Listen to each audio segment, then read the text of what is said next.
Hey, welcome back to Weather and Ag in Focus on this terrific Tuesday, March 24. Temperatures outside in the 40s, well above where we should be for this time of the year. A few high clouds spilling through the area, but all in all, a pretty nice spring day. I'm Chief Meteorologist Wysocki, along with our Ag Director Bridgette Readel, and today is a nice mild one, but we even have warmer weather heading our way, Bridgette, with 60s. We got a couple of 60-degree days in the forecast, and we also have snow in the forecast. So if that's not a little something for everybody.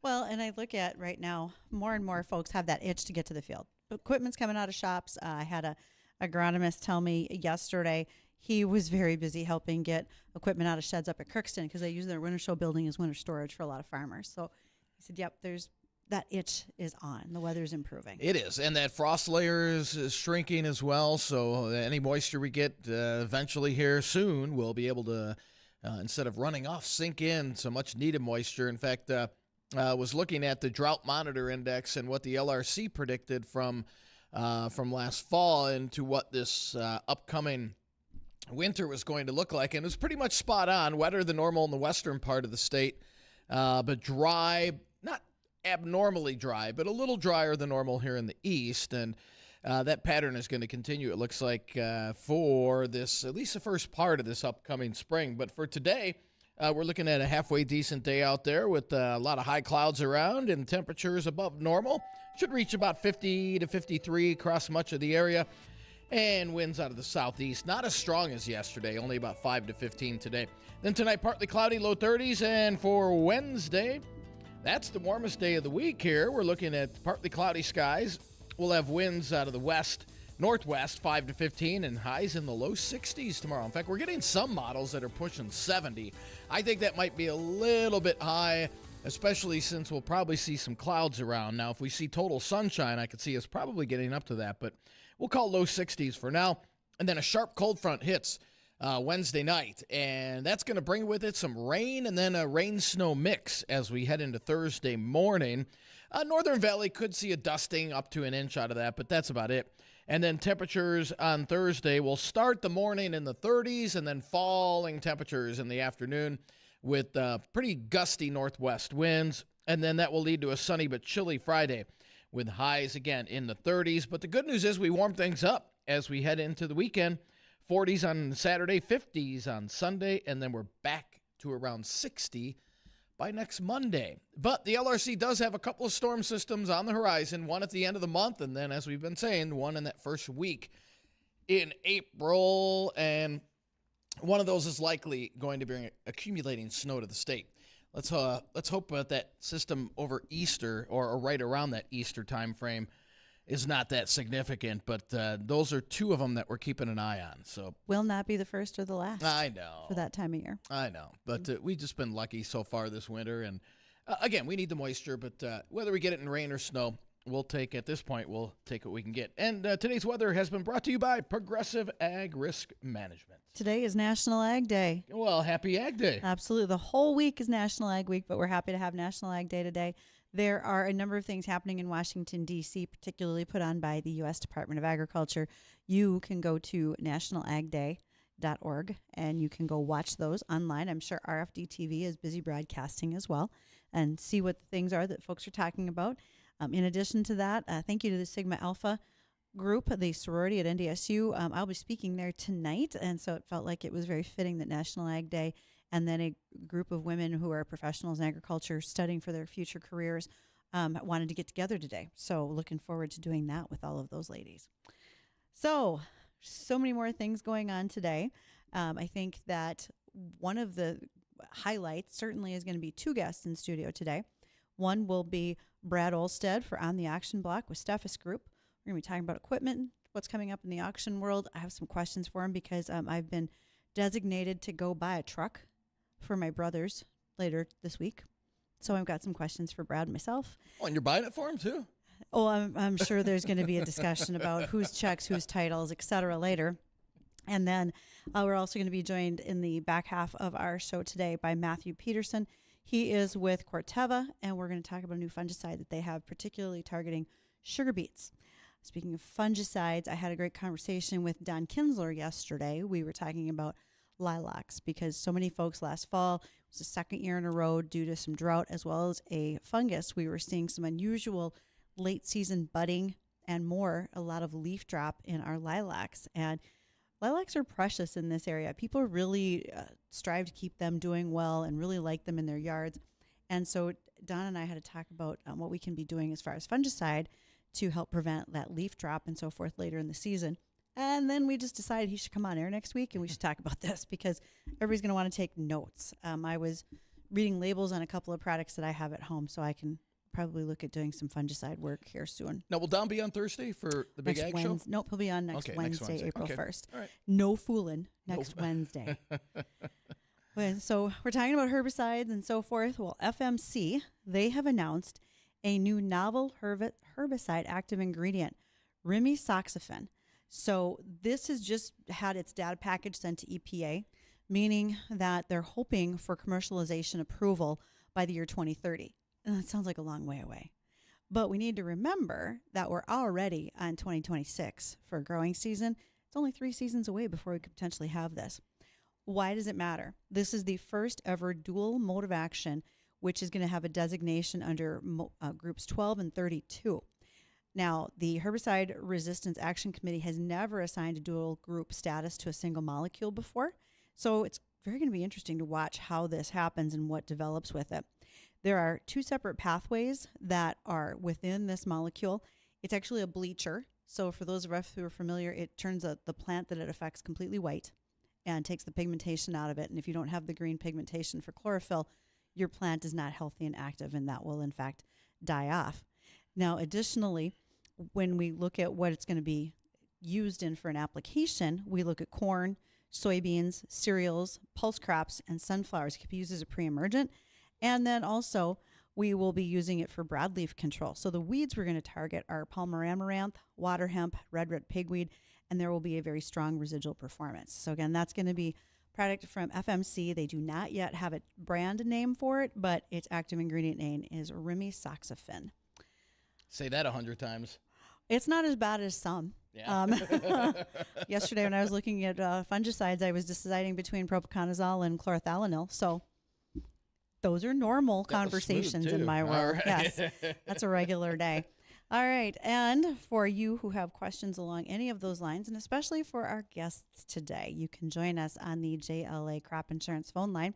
Nate Thorsrud sponsors that. Well, he's a farmer himself, so he understands what's going on with crop insurance. And he wants to make sure you can call with your questions to our number of 701-293-9000. Lighthouse Commodities brings us our live stream for the day. They'll be doing it for us as well on Thursday for the WDAY Radio Farm Show. That'll be from 8:30 to 5 o'clock right here on WDAY, all day programming in agriculture.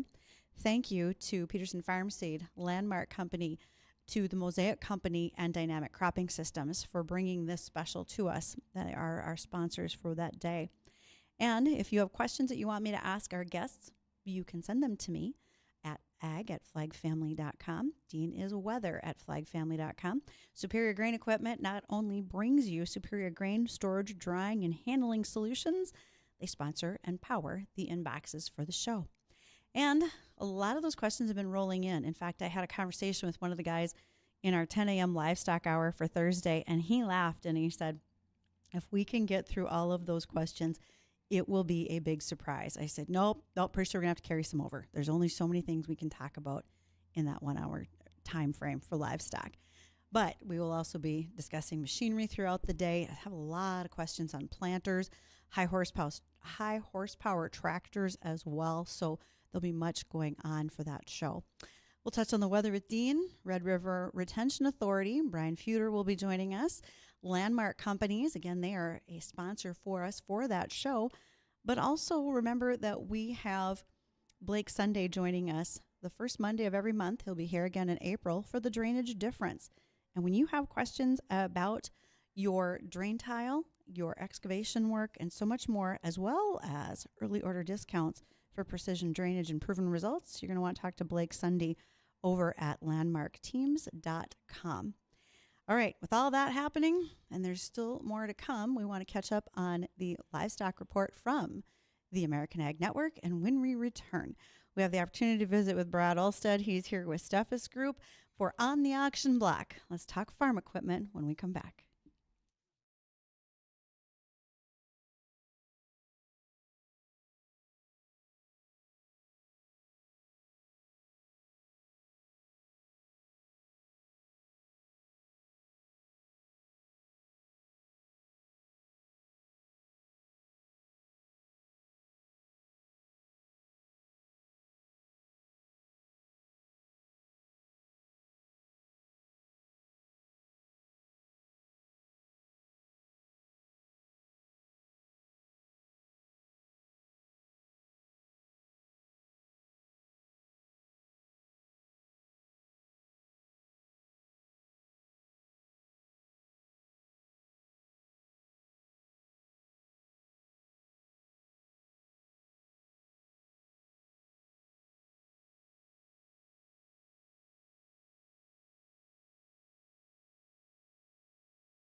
I saw Addison give a frown because he just realized we're going to need that On the Auction Block chant a little bit later because we have Brad Olstead with us of Steffes Group for On the Auction Block.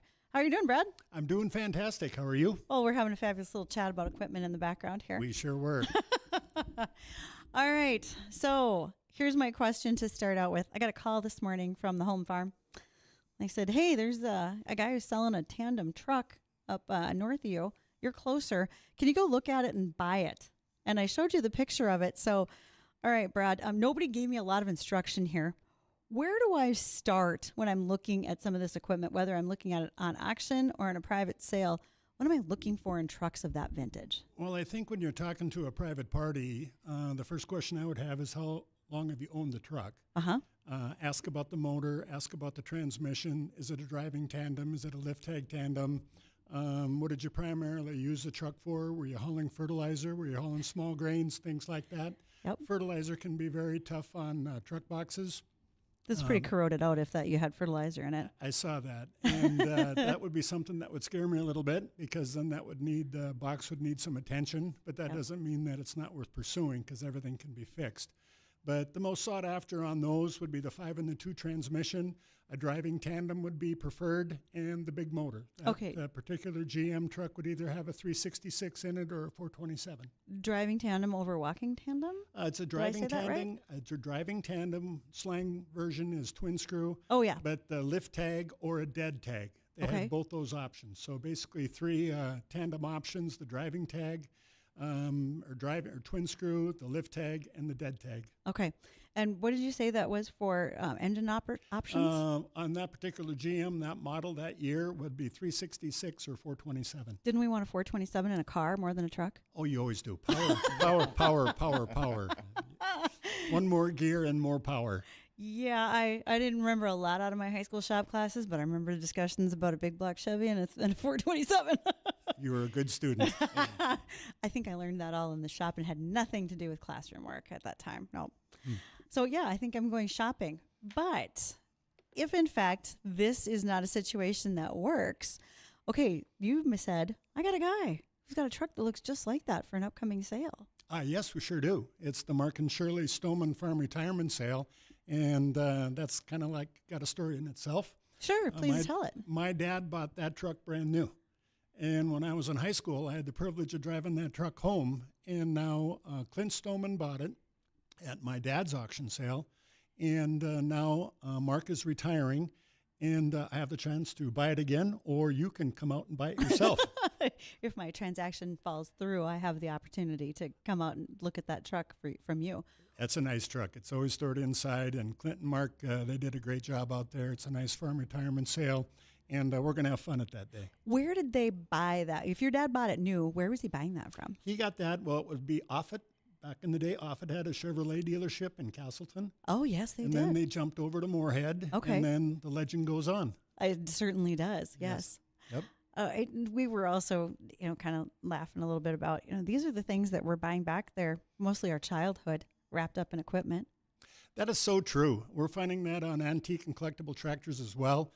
We're seeing a lot of demand in that 60s and 70s vintage of tractors. I don't care if it's Case, New Holland, or John Deere, but there's some just very strong prices out there on anything that has a pedigree, or it's been cared for, or there's a story behind it. And that's the key thing now. Everybody wants to have a story behind of a piece of equipment so they can tell the story to the next generation. You're finding that as buyers, they're asking that right off the bat? Absolutely. Okay. Absolutely. If you have the original owner's manual of a 1962 4010 John Deere or the original invoice of it, it all just like a car collector. Yes. Same thing is coming in production agriculture as well, as far as they want a piece of their past or their history. They remember their grandfather, their uncle, their aunt, whatever was on that tractor. Sure. There's always a story behind it. Oh, well, because we still tell some of those stories. I showed you a picture of this tandem I need to go look at. It matches one that I wound up buying back in 1998 for my dad. This is kind of a perfect match. But I do remember that we had C60s growing up. I tell you, it was a very popular truck. A ton of them sold. They were a good, reliable truck, to be honest with you. Not to take anything away from Ford. Ford had the 750s, the 800s, the 880s, the 900s, and they also were good trucks. But that GM, they really put out a good product right there. They sold a ton of them back in the day. And, the resale value on a good, clean one is really quite strong. Do you find that this time of the year, The reason folks are maybe selling something like these size trucks, first of all, they're a smaller truck, right? We're not necessarily using them as heavily as we are semis, but we're pulling equipment out of the shed and going, maybe I could right size my lineup and I don't necessarily need this. What I'm seeing on that, especially that type of a vintage truck, it's a gas truck. They're not getting used a lot, so they're a little more finicky when it comes to gas sitting there for over a year. And if you're only using it for 500 miles or 1,000 miles or 1,500 miles, they're saying, you know what, I could use a diesel, a lot better, a lot more reliable, probably a little bit more maintenance, but they're saying, you know what, it's a non-performing asset. I'm going to let somebody else enjoy it. I think that's probably a good idea. And like you said, the stories. Yes. If you have bought yourself, and I'm looking at you, brothers, if you have bought yourself a vintage combine lately, like a 95, a 105, maybe you need a slightly smaller truck to go with it or some gravity boxes because you can't unload into big grain carts. It's really amazing story that's going out in the marketplace right now. There's a lot of farm families that are reliving what they witnessed when they were a child. Okay, so the 95 John Deere had to be coupled to something. Yes. More than likely it was a 4010, a 4020. Could have had a grain wagon behind it. Yep. Could have had a vintage 60 C60 single axle truck. All those things come into play, so when they go and play farmer next to their X9 1100, they bring out the 95 John Deere and they run it side by side. Because it is truly the old and the new. This is kind of like taking your 1968 Mustang and parking it next to your new one. And actually, I know a family at Page that's got a couple of those. Not a comparison. Yeah, they're a little different. I will say this, if we get to tell the stories that go with them, when we were in high school, there was a rule that whatever you drove to town that day, you didn't take the keys out of it, right? When we could, it was Wysocki. Who was going to take that vehicle, right? We all knew who's each other's were. And the reason was, if Dad was coming to town and he needed something, whatever you drove might be gone. So I would come out and find the farm pickup gone, but left behind might have been a grain truck, a C60, for me to drive home, or something that had just come home from John Deere or the local case dealer, and I had to drive that. So in other words, they didn't have cell phones back then? No. Your communication was, oh, look what I left you. I'm supposed to be a mind reader then too? Oh, yes, I took the pickup. I had to go get parts. You get stuck with the truck. Yes. Upcoming sales that we talked a little bit about Stoneman sale. That's going to close, you said, April 15th? Yes, it is. And we got some other sales coming up. In fact, we just got done closing the Tim Beck auction. Went very, very well today. It was a good, clean line of late model equipment. And I'm telling you, the Resilient is still there in good, clean quality equipment. The prices were very strong. We were above pre-sale estimate by about 10%. So on large sales like that, that's a significant amount. But it was very, very refreshing to see. I do see a little bit more positive sentiment out there in the marketplace. We've had commodity prices come back. People are diving into their insurance in the critical aspect of insurance coming into 2026. And they're seeing some potential payments that are going to be projected for late fall 2026. Sure. Some of those are getting put into their cash flow. And quite frankly, there's some people that have been taking advantage of some of the price increases in corn and soybeans, things like that, and they're locking in prices for 2026 into early 27. Good to know, because I had saw a statement recently, just a thought from someone online that maybe the pricing had plateaued on some of these higher horsepower tractors, and you're saying not so much. Not so much, and it's always about quality and condition. Some of the stuff that's 1 and 2 years old is still having some heartburn, but that inventory is working through, and with new equipment purchases down significantly, and anywhere from 40 to 50% in the last couple of years, that used inventory is going to tighten up. So when that inventory tightens up, prices are not going to go down. They're going to just ratchet up. All right, someone's cleaning out their Quonset. They're taking a look around and saying, maybe I don't need this right now. How are they going to call Steffes? They can reach us any time. Basically, give us a call, 1-800 or 701-237-9173. I think everybody knows Brad's cell phone, yes. So I kind of appreciate that. And like Bob Steffes would always say, you're only as good as your last auction, so keep on working. I'll let you know how my transaction goes tomorrow, because if not, you'll see me at a sale on April 15th buying another one. Please do. Thank you. All right, folks, stay tuned. When we return after our bottom of the hour news, we'll be joined by Matthew Peterson. He is with Corteva Agriscience, Going to talk fungicides.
Earlier, we were talking about fungicides and what's happening with everybody's lilac bushes in their yard.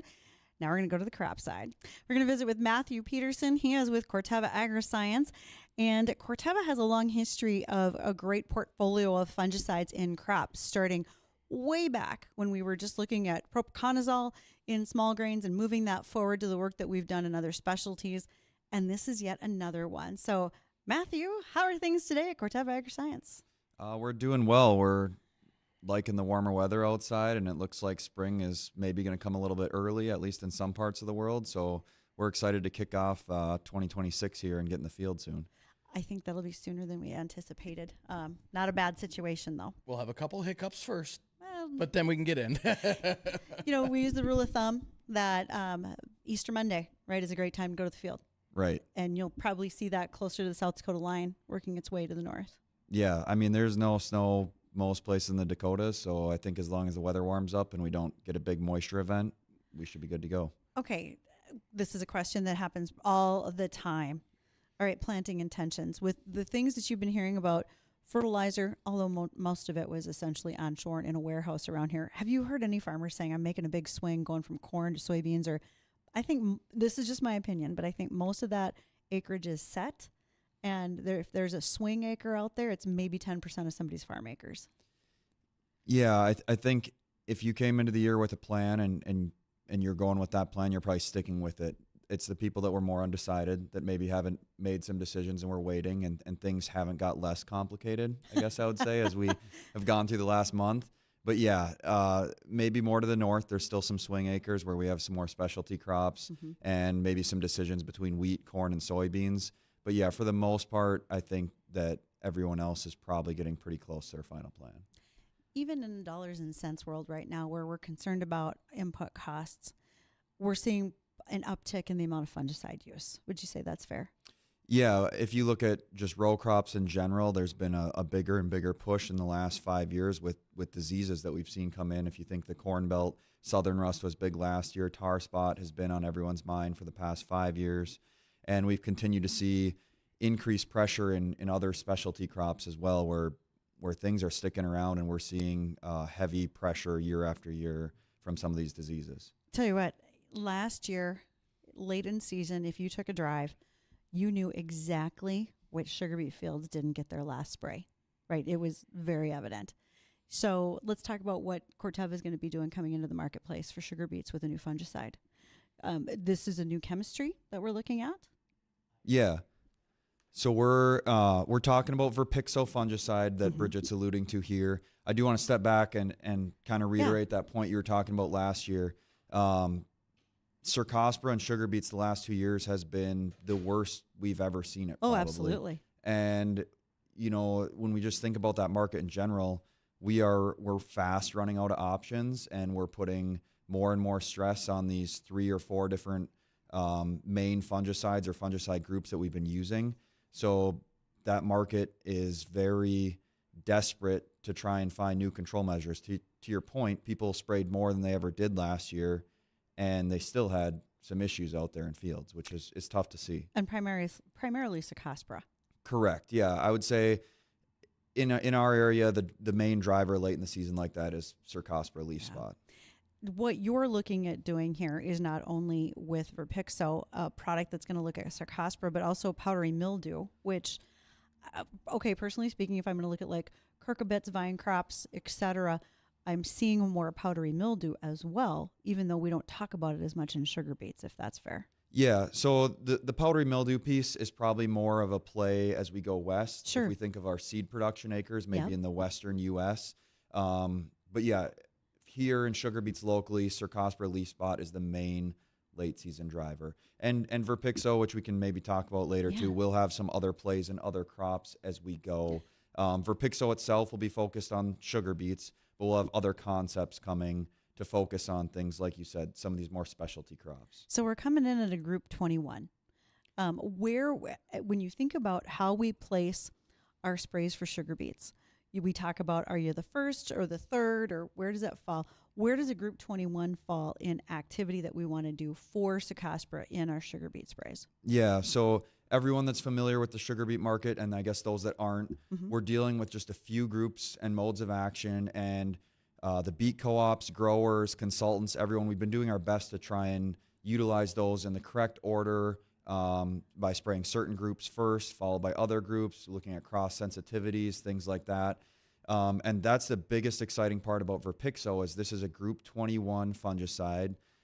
So I'll flip this back to you quick, Bridgette, Yeah. before I finish. Do you know what the last new mode of action we had for Cercospora was and what year it came Oh, out? I was going to jump right into herbicide and say like 1996. Yeah. But when you talk about fungicide, that's very different.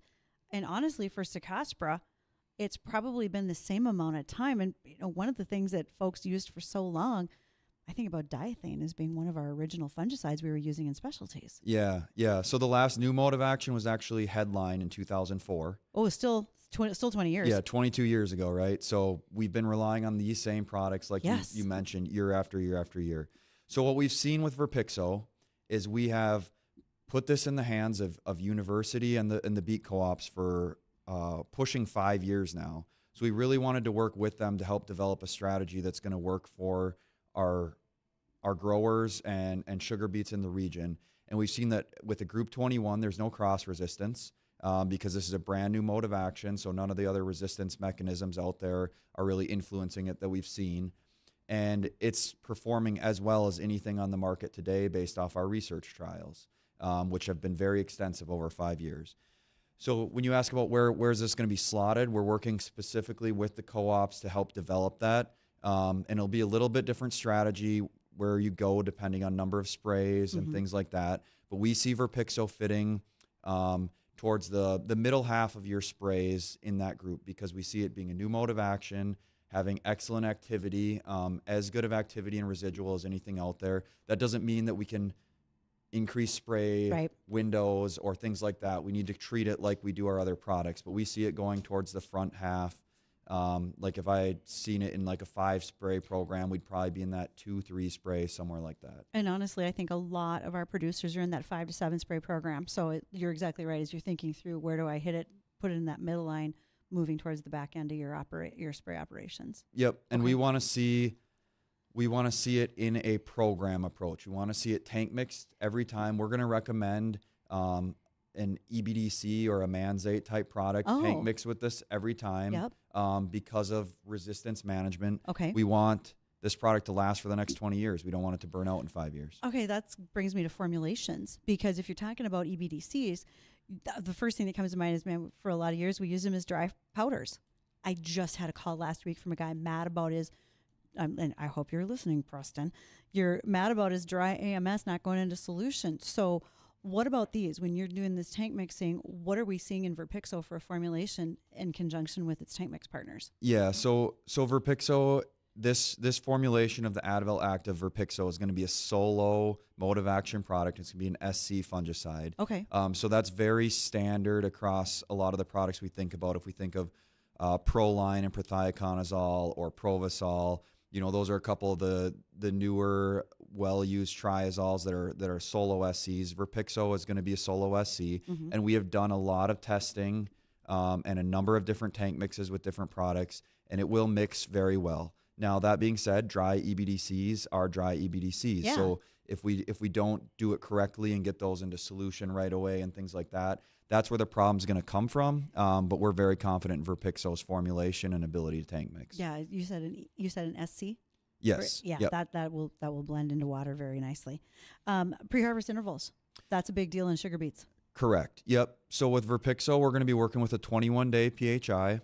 And this is another reason why we see this slotting a little bit towards the front of your spray program, right? We want to make sure that we can utilize this brand new mode of action, but still be cognizant of pre-pile and some of those different timings like that. So we'll have a 21-day PHI that we do need to be aware of. So we have a listener. His name is Randy. He's out in Maryland, and he is already spraying wheat today. He said he's currently listening. So when you talk about other crops, he's probably interested in that more so than sugar beets over in the Delmarva. Correct. Yeah. So today I can't probably speak about all the concepts that we have coming, but we are looking at combination products with this. So Verpixo plus other AIs and other mode of actions. And we will be broadening out this franchise in the next couple of years. I know specifically specialty crops are high on our radar. And when I say specialty, I'm thinking California, fruiting, vegetables, trees, things like that.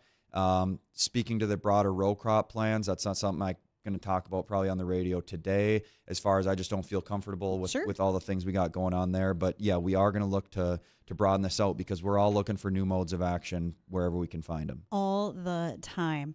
So, are we fully EPA approved with this product? Are we literally for sale for 26? We are not today. Okay. So our plans and intentions when we look at this product are 2027 launch. Got it. That's where we see it today. Mm-hmm. There's a small chance that 2026 could be in play, but we are working with EPA there, and today all signs point to 2027 being first sales and first use in crop. But we are working to prep everyone and be ready just in case that small chance does come true. But as a sugar beet grower, if you're working with the sugar cooperatives and you are working with NDSU and other universities, there's probably a chance to see it in trial. Correct. Yeah, there's chances to see it in trials. They have excellent data behind this, so there any questions that you would have, they've seen it in their trials for a number of years, and I would say they do have a plan where if something does come through that they'll be ready to go as soon as we know about it. If you have a farmer out there or a crop consultant who's listening and says, okay, I want to ask some more questions, things that maybe you and I haven't talked about yet, Matthew, who do they reach out to? How do they get that? Yeah, there's a number of people that we're working with on this. I always like to say start with your local retailer because they'll be the ones that you would be purchasing this product through, but as well as your agriculturalist or fieldman with your beet co-op should also be able to find some excellent information on this. We'll be starting with them and working this information on out through all the consultants and retailers that are out there. Fantastic. I like to see new products in the market, especially something that brings yet another leap of what we're doing, right? By tank mixing, bringing in better formulations, but also those multi-modes of action and layering. I don't care if we're killing weeds or killing disease. We got to take care of it all. So thanks for joining us today. Yeah, I appreciate the time. Thank you. Thanks, Matt. And when we come back, we'll have a recap of the forecast, which includes everything from 60s to snow. More on that right after the break.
And welcome back to Weather and Ag in Focus. A pretty decent afternoon out there. We've got some high clouds spilling into the area, but temperatures across much of the area in the upper 40s to right around 50. Going to the Northern Valley, a little cooler up around Grand Forks.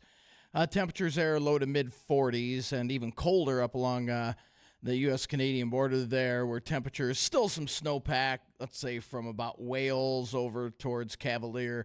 Temperatures there just below the freezing mark. So a wide variety of temperatures across the eastern third of the state. You go out west and temperatures well into the 50s, and we're going to see some of that warmer weather spreading our way as we head into the rest of today and tomorrow before colder air settles in. We're looking at temps today topping out in the low 50s across the area with those winds not as strong as yesterday. Out of the southeast, about 5 to 15. A few more clouds tonight. We'll drop off into the 30s, and then Wednesday, even warmer. We'll have a wind out of the west and then changing to the northwest as we head into the afternoon with highs in the low 60s. And then a much colder air comes in Wednesday night into Thursday. As that cold air does come in, we'll see some rain and then a rain-snow mix develop over the area. Wednesday night into Thursday morning. We're getting some indications the far northern valley could pick up a dusting up to an inch, but that would be about it. But again, just some snowflakes in the air on Thursday with windy conditions, falling temperatures from the 30s into the 20s. And then a cold Friday, but more sunshine, and we'll have highs into the low to mid 30s. Then we rebound quickly as we head into the upcoming weekend. 40s on Saturday. A little breezy and 50s on Sunday. And then we're in the 60s, back in the 60s for early next week. And then the LRC has had this on the calendar for a while now. Storm at the end of the month and then another storm first week in April. And that's exactly what it's looking like is next Tuesday. We'll see another storm system come in. This has got a little more punch to it with temperatures falling back into the 40s, a rain-snow mix changing to snow on Tuesday. And then another system coming our way as we head into close to Easter weekend. We'll iron out the details. That's a ways away.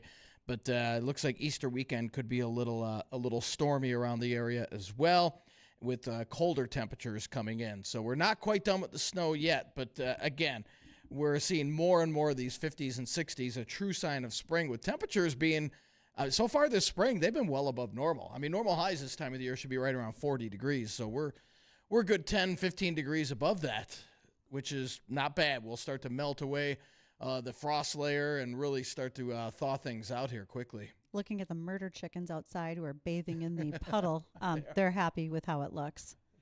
Yeah.